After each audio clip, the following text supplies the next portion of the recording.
Really, the summary of this energy is that there's something that we need to let go of, and we're not going to have the full picture, but we can be hopeful and optimistic for that.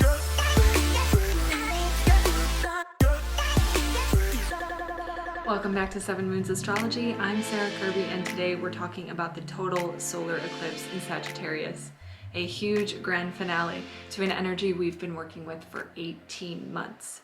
So total solar eclipses are new moons, and typically these are seen as new beginnings, a period in time of initiation and change in our lives. But this one takes on a different kind of quality as it is occurring with the South Node. The nodes in astrology are calculations that represent the eclipses, and so eclipses just intensify the energy. They're sort of portals to new timelines that help us jump and create faster change than we are able to otherwise.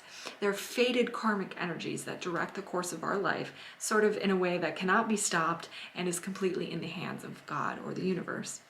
And the South Node specifically represents an area related to our karmic past, the past of this specific lifetime, lessons and patterns that we carry. It is what we are sort of supposed to be moving away from in this lifetime. It's an area of shedding and letting go. So when it's occurring with this total solar eclipse, a time of new beginnings, what this is telling me is that there is really a lot of energy here of focusing on letting go to let in and making space for the next cycle by finally releasing and letting go something that we've been working on learning to release over the past 18-month cycle as we've had the eclipses oscillating in the Gemini-Sagittarius axis. So this is the final eclipse in Sagittarius and Gemini for the next 9 years. And the South Node won't be in Sagittarius again for another 19 years. So this is a really important fated time to sort of get the message. And I think those things will be abundantly clear because just days before the eclipse, which by the way is happening on the 4th of December at 1:43 a.m. Central Time, and you're feeling it all week no matter what. You know, we're really in eclipse season right now since we just had the Taurus full moon lunar eclipse. And this energy is totally potent and active for several months. But regardless, it's on December 4th, and just days before that, Neptune is actually stationing to move direct in the sky. So Neptune rules over our dreams, our ideals, our vision about sort of a fantastical vision of what our life could look like. It is sort of a little bit prone to self-deception. It's a kind of sort of confusing, murky, boundless energy, and it is often responsible for having us viewing things with rose-colored glasses.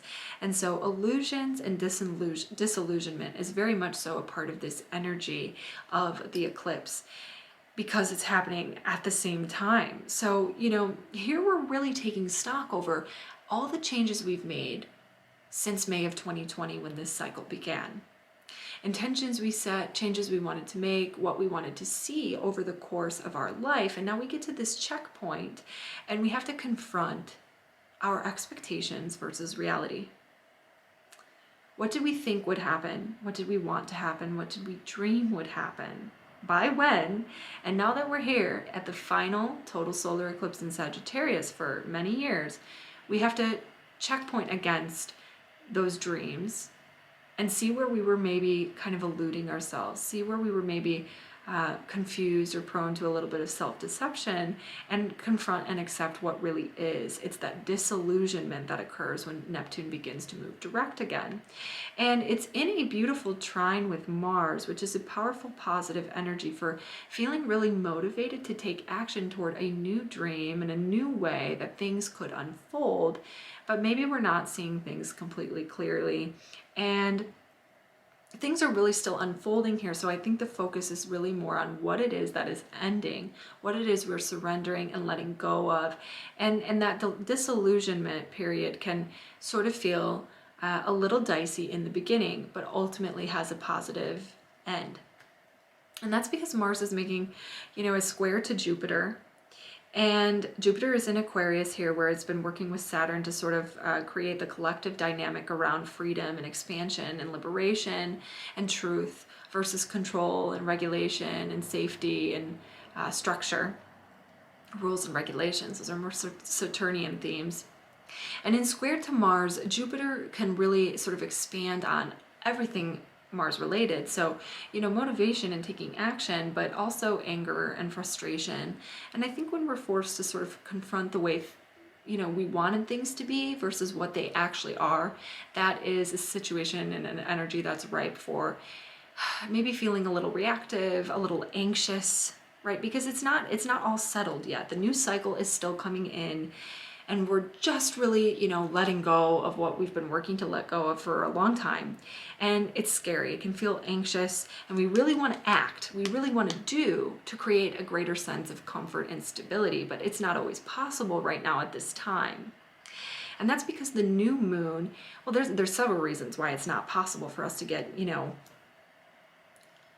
actually down dirty into the practical bits of this. And I think that's because Mercury is within 3 degrees of this new moon in Sagittarius. Mercury rules our intellect, our minds, our communication, the way we think, the way we process information, and it's at its detriment in Sagittarius.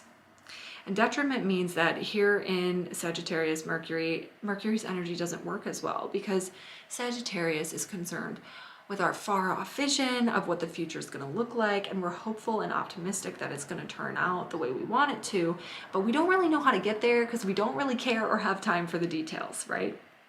So, we don't know what the practical action steps are at this time, and we're still sort of figuring out what it is that we value and need in that area most, because Venus, the planet of our values, is making several conjunctions to Pluto in Capricorn over the next month. And Capricorn is all about, practical earth sign of what is the work that I need to do, right? What do I actually need to do in order to be successful? And what does successful even mean to me? And what do I actually value, right? What do I actually need versus what I actually want? And what are the steps that I need to take in order to do that? So as Venus and Pluto are coming in conjunction over the next month, and Venus is going to be retrograding in Capricorn until March. This is, really a period of time here where we're supposed to just take the leap to let go of what it is we need to let go of and trust that we're still sort of restructuring our value system and redefining the work it is that we want to do in order to sort of manifest and materialize that long, far off vision that we're, aiming for, Sagittarius arching for in the distance. And so, that can feel a little bit anxious at this time. And, Mars and square to Jupiter in this configuration within 2 degrees is certainly an energy that can make us feel a little flighty and anxious, a little urgent, and certainly overreactive, maybe fast to act and say things we don't mean, say things out of turn. And I think that energy is enhanced by Mars's in conjunction to Eris at this time. It's going to be at 23 degrees exactly during the solar eclipse. So this is a powerful energy. A couple things to explain there. And in conjunction is a 150 degree aspect that represents 2 very different opposing energies that don't share anything in common. So Mars in Scorpio, that's a water fixed energy with and in conjunction to Eris in Aries, which is a fire cardinal sign. So they're very different. They have nothing in common, and it poses a challenge to sort of integrate those energies and figure out what we want to do. Eris is an asteroid that's been in Aries for, and will be in Aries for a very long time because its orbit is so slow. So we all share Eris in Aries, it's kind of hard to say, in our natal charts. But what it represents is the energy of sort of standing up for what we believe in and fighting for what we think is right, and maybe doing it in a way that is lacking tact and very in your face. It's sort of like a protesting, destructive, rebellious energy, but it does so for what it believes is morally just and correct. And it's kind of like Uranus. Uranus has a lot of those same qualities, but I think Uranus is by its association to Aquarius a little bit more altruistic and concerned with what is good for all, versus Eris, which is really more concerned with whatever its chosen fight is. And so an in conjunction to Mars here tells me that each of us is sort of struggling with a paradigm where we're either acting too much or not enough, and we can't figure out what the right balance is. And that energy is enhanced by the total solar eclipse making an in conjunction to Uranus in Taurus, right? So we really want to make a lot of change, but we're not sure where to act and when, because we're either just kind of acting out of turn and being way too blunt and maybe Sagittarian in nature. During Sagittarius season, we're kind of saying everything we think and throwing, the baby out with the bathwater, or we're being way too timid because we're just way too concerned with what other people think, or we're concerned with winning approval, and we are only considering and thinking of that far off vision and then overwhelming ourselves from and preventing ourselves from even taking the baby steps that would get us there, because we just see the total full off picture 10 years from now and don't even know where to begin. So I really think that's a lot of what this energy looks like right now for us, but I think it has a positive ending, because the eclipses are moving into a new cycle here over the next couple months. We're going to focus on Taurus and Scorpio, which is, the axis of what we desire, and it's the axis of creating security and comfort in our lives, and, surrendering control to the great universal plan. So as that cycle comes in here, really the summary of this energy is that there's something that we need to let go of, and we're not going to have the full picture, but we can be hopeful and optimistic for that. And we can just work on integrating a belief system that supports what it is we want to see in our lives, the higher ideas and philosophies that are really most aligned right now, and getting very clear about which one of those things that we're maybe holding on to from the past that has just got to go. So what you're letting go of course, is going to really depend on where this energy falls in your specific natal chart. And that'll be the area where you're sort of inviting in a new cycle as well. So I will be sharing 12 sign forecasts on my Instagram channel, 7 Moons Astrology on Instagram.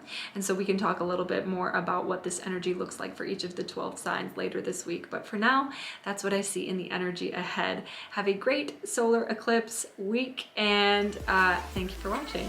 I'll see you in the next one with energy.